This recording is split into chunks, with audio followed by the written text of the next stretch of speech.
this is Christina with Yoga Lifestyle. Thank you for joining me today. We are going to practice a downward facing dog in combination with a child's pose. Regardless if you are in the beginning of your practice or if you are in an advanced type of yoga practice, this is definitely something that you can do on a daily basis, morning or evening. And it's also a way of getting rid of some of the tension we might have, especially if you have headaches. It's actually good to invert. You are not going to be there for 20 breaths, but it's going to be enough that you can actually feel the blood rushing through the head. If you have any type of issues with your eyes, glaucoma or any other vision problems, I would actually recommend to consult with a doctor before staying too long in a downward facing dog. I will show you variations today. I hope you can really enjoy this, as I love to give permission in the practice for the practitioner, for the yogi, to take the poses that suits their body and work with the energy of that day, and you allow yourself to have permission in that pose. You want to feel good, you want to bring ease in the effort of the practice, and this is what yoga is all about. Connecting from your heart with the energy around you, and then from the energy around you, earth, back to the heart center. And today we're starting downward facing dog, Adho Mukha Svanasana, and in combination with child's pose, Balasana. Since we didn't warm up, I'm going to start with the feet.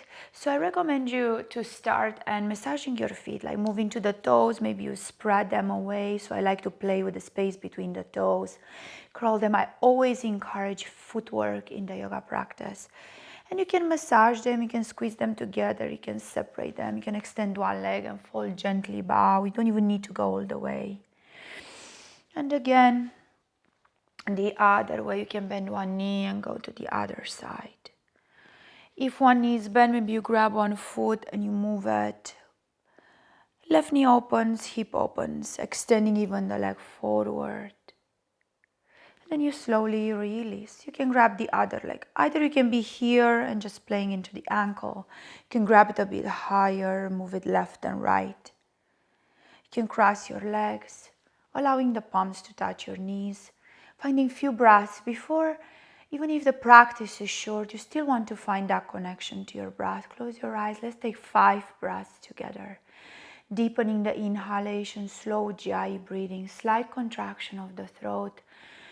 So if you want to blow air into a mirror but the lips are sealed, exhaling deeply. Continue with the breath. Belly rises, chest expands, throat inhale.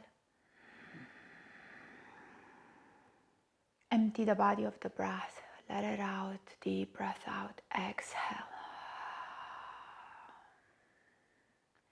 Lips can be open or closed. Continue with 3 more breaths, just like that. Big breath in.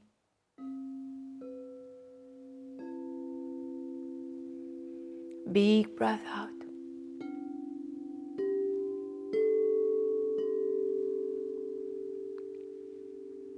Again, big inhale.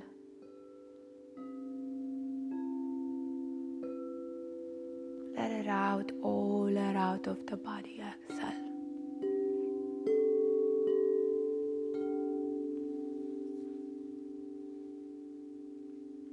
As the palm release and the palms forward, make circles into the wrist, one way, the other way. And make sure the fingertips spread. You can grab the thumb and make circles into the wrist. You can interlace the fingers, move it forward, tuck the chin in the chest. You can reach it up, taking a gentle side bend. You can bend the elbows and roll into the shoulders. So all this adding movement, arching, rounding. And then allow the palms to touch the earth. Release your feet. And let's move first into a child's pose. So the palms are going to reach forward. I move first into the all fours. I take the knees, slightly separate them wider than your hips. These big toes might touch back or they might move back depending on how you feel into the hips, into the knee joints. You're going to press it back, tucking the chin onto the chest. Big breath in. Let all that out. Round it forward. Inhale, curl the toes under, comfortable, pinky toe included. Exhale and press it back, letting the forehead touch the mat.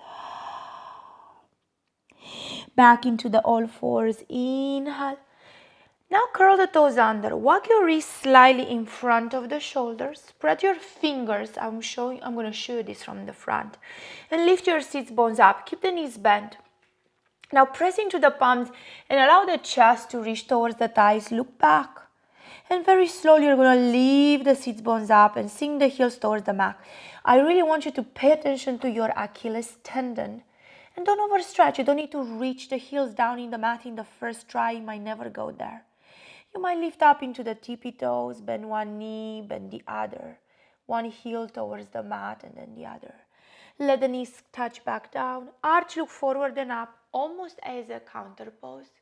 Exhale and press it back for your child's pose. Cup the fingertips onto the mat. So fingertips spread and they press into the earth. So it looks like a, I don't even know what to call it. I call them cupping the palms because the center of the palm is firmly lifted away from the mat. I exhale the forehead down. I can move the hips left and right. Breathe it out. I can take a deep inhale and walk it to the right. Now you can let the left side of the face melt into the earth. You can take the palms onto the mat. You can press through the roots of the palms and spread the fingers. Center. And take it to the other side. Trying all options. First cupping the palms, dropping the head, looking to the left. Maybe palms are rooting into the earth or you are pressing to the roots of the palms. Fingertips lift up into the sky. You're going to feel a stretch into that right arm. Allow the right shoulder to become heavy. Breathe and notice how you feel. Walk it slowly back to the center. First I'm lifting. I'm walking one palm and then the other. Keep the arms exactly where they are. Open the chest forward, press into the palms, lift the hips, curl the toes, and find another downward facing dog. Now, if you have issues with the blood pressure, I always encourage, even if you have vertigo or you feel you are very dizzy, I keep my gaze forward for a breath. You don't need to stay in downward facing dog long time. So if you stay for one breath, you're going to look forward, you're going to press through the sits bones back, you're going to exhale it down and round like a cat, immediately releasing into the neck. That's what you're going to feel. You need that. Then I find a neutral spine. I take a big inhalation, take a dancing lion, one way and the other way. And maybe you're going to move towards a wider child's pose. So knees are going to go towards the edges of the mat. I'm going to press it back and allow the body to come down. Elbows can bend, forehead can come down to the earth.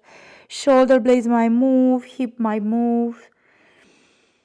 So when the hips are releasing, sits bones reach back. You can stay here or take the left arm under the right, twisting. Child's pose, Balasana with a spinal twist. Breathe it in. Breathe it out. Take one more.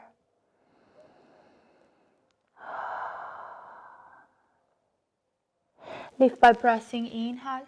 Take it to the other side. Left palm sustains, right arm threads under.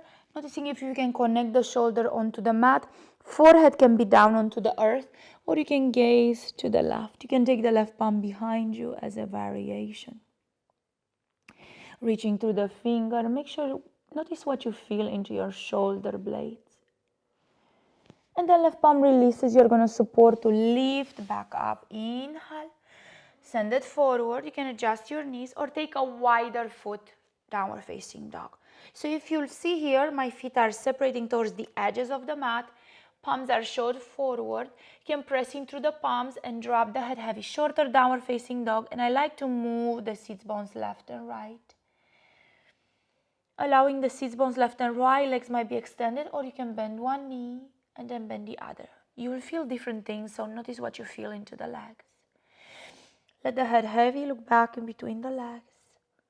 Take a big breath in, exhale and find your way down. This time maybe knees together and big toes will touch at the back. And I'm going to find my child's pose here. You can separate the arms and take the forehead to the mat, or you can take the fingertips behind, rolling the shoulder blades forward. So I allow the palms to face up into the ceiling.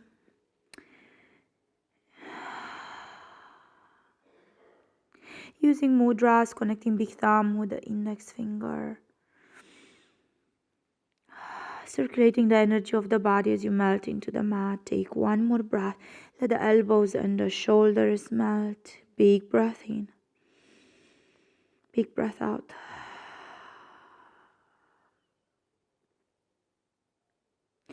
Again, palms are going to reach forward. Find your way into the all fours. You can curl the toes under, separate the knees. Inhale, roll the shoulder blade back, look forward and up. Exhale, send it back for a downward facing dog, Adho Mukha Svanasana. The way you know you are comfortable in your downward facing dog is by coming forward towards a plank pose. So shoulders over the wrist, heels over the toes, pressing gently back through the heels. Exhale and you press yourself back towards a downward facing dog. You can bend the knees slightly. Sometimes I like to bring my big toes together. It actually brings a stretch into the back of the legs. You can try that too. Sometimes the feet are separated with the heels out and toes in.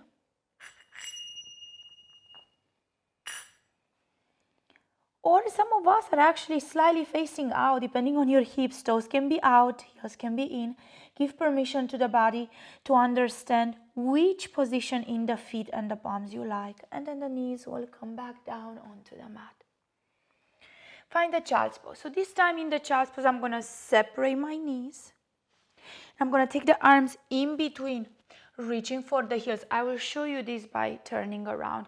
So I'm reaching one arm in between. I can gaze to the right, and then I'm reaching the other arm.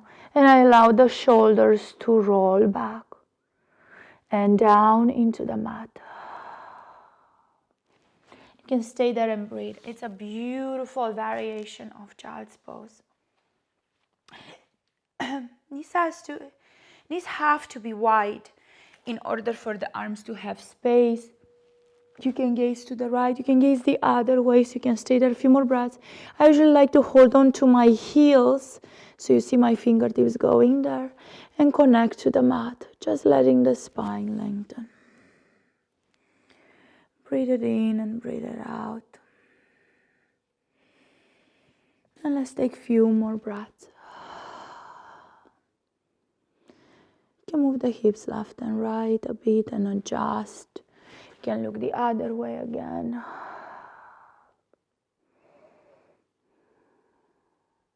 Big inhalation. Release the palms. Find your way into the all fours. Take the knees together. Curl the toes under, press into the heels. Lift the knees off of the mat, so my knees are lifting off of the mat. And I take the forehead to the knees. The knees come back down into the earth. Arch. Inhale. Up and back. Downward facing dog. Exhale. You can take a downward facing dog with one leg lifted. Three-legged dog. Leg can be higher.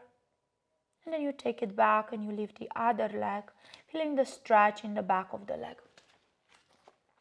So left leg will lift and press it back. You can lift a bit higher. Left foot will come back down. And you find your downward facing dog. The most comfortable one, different position, feet separate or closer to each other, maybe towards the edges. If you come closer and you shorten your downward facing dog, you can grab with the left palm the right leg and gaze under the right arm, taking a twist. Inhale at the center. I already feel the blood flowing down into the crown of the head, to the head and face, and I don't like it. I feel I need to release. Then you can take a flat back. You can walk the fingertips right under the shoulders. Inhale. And when you're ready, walk the palms slightly forward. Take the knees down. Sit on your heels. Press onto the palms. Move the shoulder blades back and look forward and up. Let the blood go back down into the seat bones, into the legs. And you can round, tucking the chin, the chest. Sometimes I lift my knees, so I give the front of the feet a stretch. I really love working with the feet. So knees can be lifting, very little. Then you take them back down, arch again. And you can walk the palms back and lift the knees again, giving the front of the leg a stretch. Knees go back down, palms move forward, curl the toes under, knees apart or together, and press it back. Arms can be forward, giving the back of the feet a stretch. Elbows can be down, make a fist for the forehead. And when I'm ready, I'm going to move the knees again, wider, big toes touch, and the upper body is going to walk into the right side. You can take an arm back and an arm forward. You can look to the right. The arm can also be inside. Feels really good. Stretching into the left side. Right arm forward. Left arm can go behind, or left arm can go in between the legs. You can look to the left. Right arm forward, left arm in between the legs. Knees wide, look to the left, give the neck a stretch. Breathe it in. Breathe it out.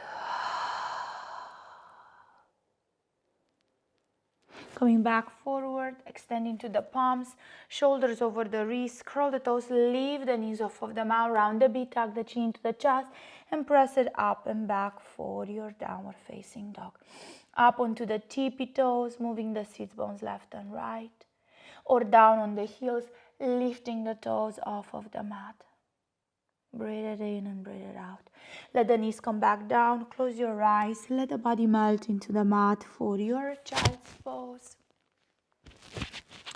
Balasana.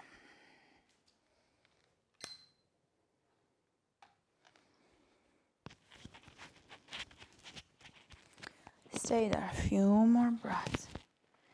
Any comfortable child's pose, you will find it.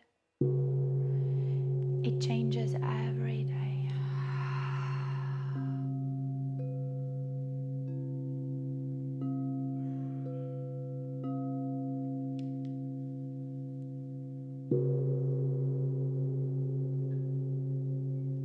Take 2 more breaths.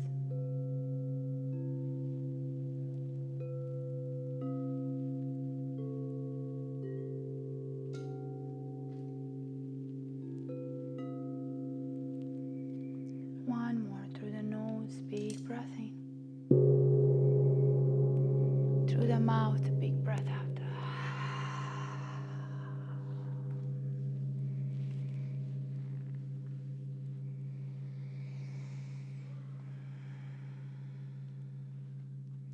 Stay in your child's pose. You can lift and continue on playing with your practice. Maybe a few more downward facing dogs. Maybe a flow or whatever your body asks for.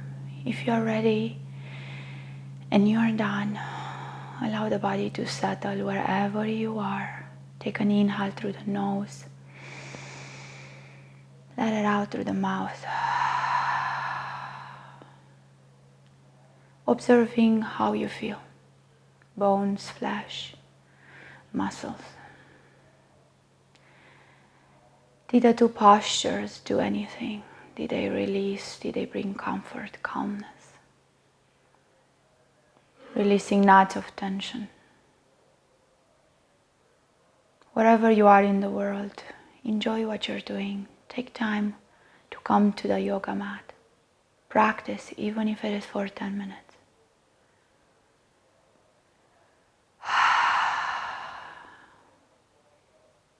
Shanti, Shanti, Shanti. Namaste.